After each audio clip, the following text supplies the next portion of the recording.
Analysts say better relations between Ethiopia and Eritrea could mean significant changes for the East African region. That comes after signs of a breakthrough between the long-time rivals. Ethiopia has welcomed news that Eritrean President Isaias Afwerki plans to send a delegation to Addis Ababa for talks.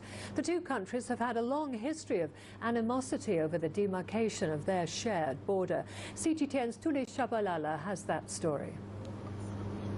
Eritrea is celebrating Martyrs' Day, and President Isaias Afwerki has used the opportunity to accept Ethiopia's olive branch, raising hopes of possible peace between the two rivals.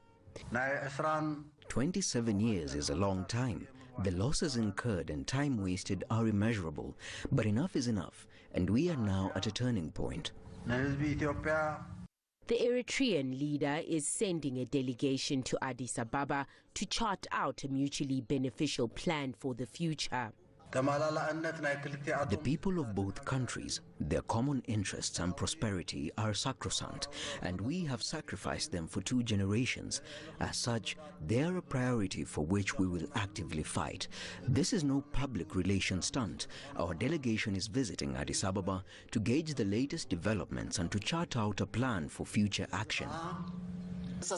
Ethiopia has welcomed the announcement. Earlier this month, the country announced that it would fully accept the terms of a peace agreement signed in 2000, ending years of fighting over the demarcation of their shared border. Tuli Shabalala, CGTN.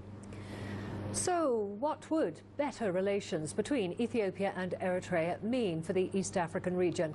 Earlier, CGTN's Vodi Karosa sat down with Dr. Hassan Haninje, the director of the Horn International Institute for Strategic Studies here in Kenya.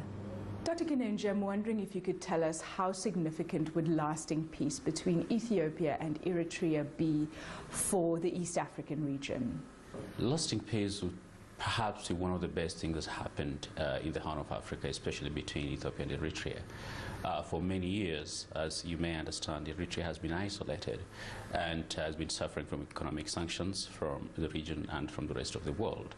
Now, the potential for economic growth and investment in Eritrea and in Ethiopia equally, now that they can be able to use common resources such as the port, of course, which was a source of conflict, I think it holds great potential. But also for East Africa diplomatically, it's going to be very encouraging, in part because Eritrea has been accused for many years of supporting subversive elements within Ethiopia and sometimes in Somalia. And if that can come to an end, I think it's going to be helpful in achieving lasting peace in the entire region.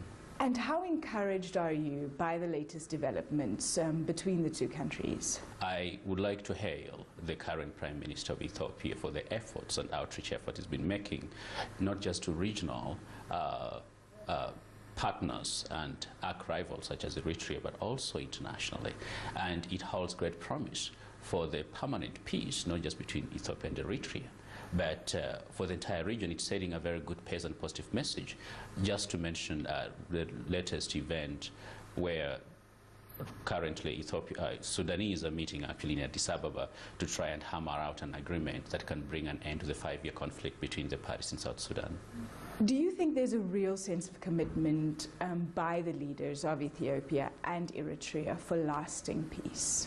In conflict and war, sometimes, especially in intractable conflict, there's something we call a harding stalemate. Now, there seems to be a sense of recognition that neither side stands to benefit in this long-standing conflict. In part, if you can remember going back in 1998-2000, about 100,000 people lost their lives. Economically, both countries have suffered immensely. And with the new leadership in Ethiopia and a recognition, especially in Asmara, that perhaps continued conflict is not beneficial to anyone, I think there's a real sense that this is an opportunity for them to move ahead. But there's also another dynamic at play here. Even as Ethiopia and Eritrea were arch enemies and sworn enemies for 20 years, Eritrea still managed to host some Ethiopian dissidents, especially in the Oromia region. In part because some of them had been declared persona non grata in Ethiopia, or they were simply did not get a chance to express themselves politically. And if you can remember, the current Prime Minister is actually from Oromia region. So there is, I think, a real and genuine desire to try and mend those fences, not just because they had been enemies, but because they played a role in each other's struggles. Uganda